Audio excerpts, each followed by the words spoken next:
अस्सलाम वालेकुम दोस्तों, welcome to Gulf life Hindi YouTube channel. 18 नवंबर के लिए सऊदी अरब की फटाफट बड़ी खबरें।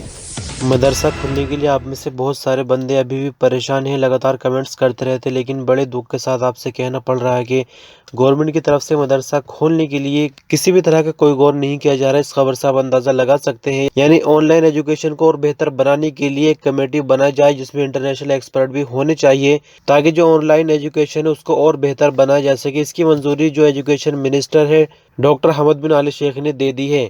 तो आप इस खबर से खुद अंदाजा लगा सकते हैं, एक तरफ तो ऑनलाइन एजुकेशन को और बेहतर बनाने के लिए कमेटी बनाई जा रही है जिसमें इंटरनेशनल लेवल के जो एक्सपर्ट हैं उनसे मशवरे किए जाएंगे कि कैसे और बेहतर बनाया जा सकता है। दूसरी तरफ आप खुद अंदाजा लगा सकते हैं कि मदरसे खुलने की अभी कोई उम्मीद नजर नहीं आ रही, वरना तो ये कमेटी वगैरह नहीं बनाई जाती।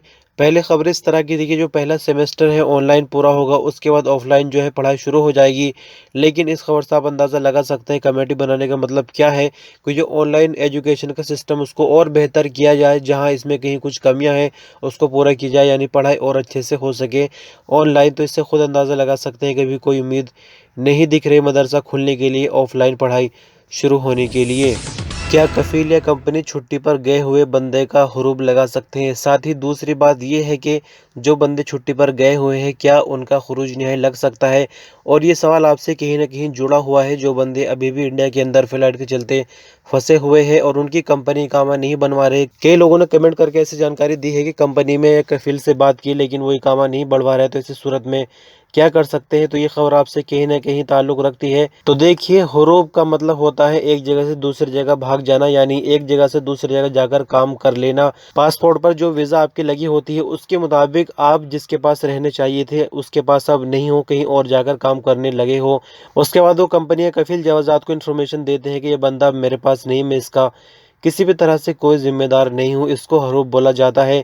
तो आप इस बात से खुद अंदाज़ा लगा सकते हैं कि जब बंदा सऊदी अरब के अंदर है ही नहीं तो वो एक जगह से दूसरी जगह जाकर काम कैसे कर सकता है, यानी भाग कैसे सकता है? तो इसलिए पॉसिबल बिल्कुल भी नहीं है कि जो बंदे अभी भी इंडिया के अंदर रुके हुए या किसी भी देश में जो सऊदी अरब काम करते हैं उनका हरूब नहीं लग सकता। ऐसा कोई नियम जवाजात की तरफ से नहीं दिया गया है। जहाँ तक खरूज निहाई लगाने की बात है तो वो भी पॉसिबल नहीं है, यानी छुट्टी पर गए हुए बंदे का ना ही खरूज निहाई लग सकता है और ना ही हरूब लग सकता है। अब जैसा कि मैंने आपको पहले बताया, जिनकी कंपनियां या फिर कफील इकामा रिन्यू नहीं करा रहे हैं तो उनके लिए क्या हो सकता है ऐसे में, क्योंकि वो खरूज निहाई भी नहीं लगा सकते और खरूज निहाई नहीं लगाएंगे, बंदा उधर ही पड़ा रहेगा तो फिर 3 साल तक का उस पर बैन लग जाएगा नई वीज़ा के लिए। तो इसका कोई ना कोई निज़ाम ज़रूर आएगा, पहले फ़्लाइट का मसला हल हो जाए। जैसे ही फ़्लाइट पूरी तरह से खुलेंगी, या 1 जनवरी सऊदी अरब ने ऐलान कर रखा है फ़्लाइट खोलने के लिए अपनी नॉर्मल, तो उसके बाद कोई निज़ाम आएगा। इस तरह से लोगों के साथ नाइंसाफ़ी बिल्कुल भी नहीं होगी। थोड़ी उम्मीद रखिए, इंशाल्लाह कुछ टाइम और बाकी है, आपके साथ बिल्कुल बेहतर होगा। मक्का मुकर्रमा में मस्जिद अल हराम में नमाज जनाजा के लिए एक अलग एरिया रिजर्व किया गया है।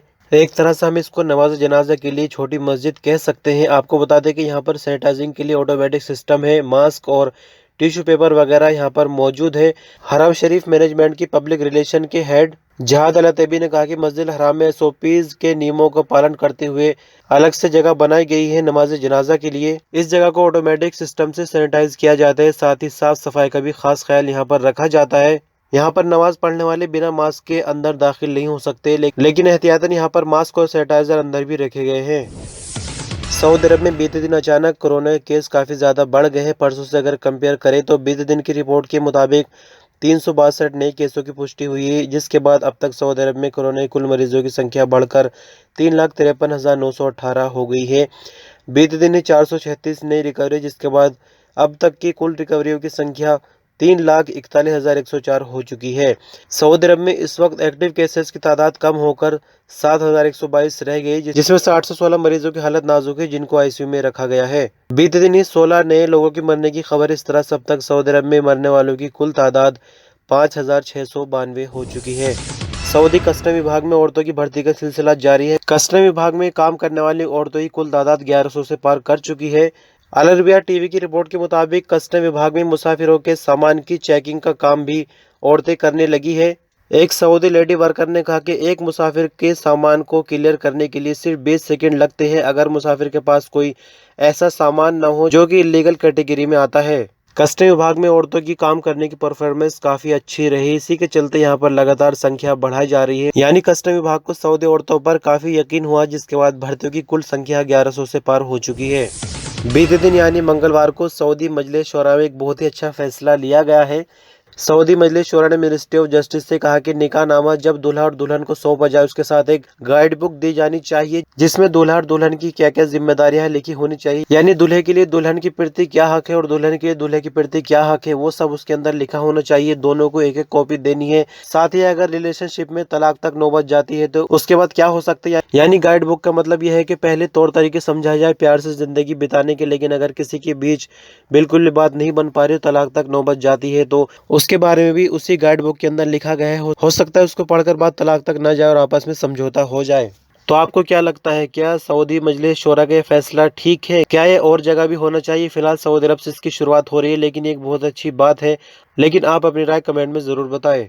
तो दोस्तों, खबरों का सिलसिला बस यहीं तक। शुक्रिया, अल्लाह हाफिज।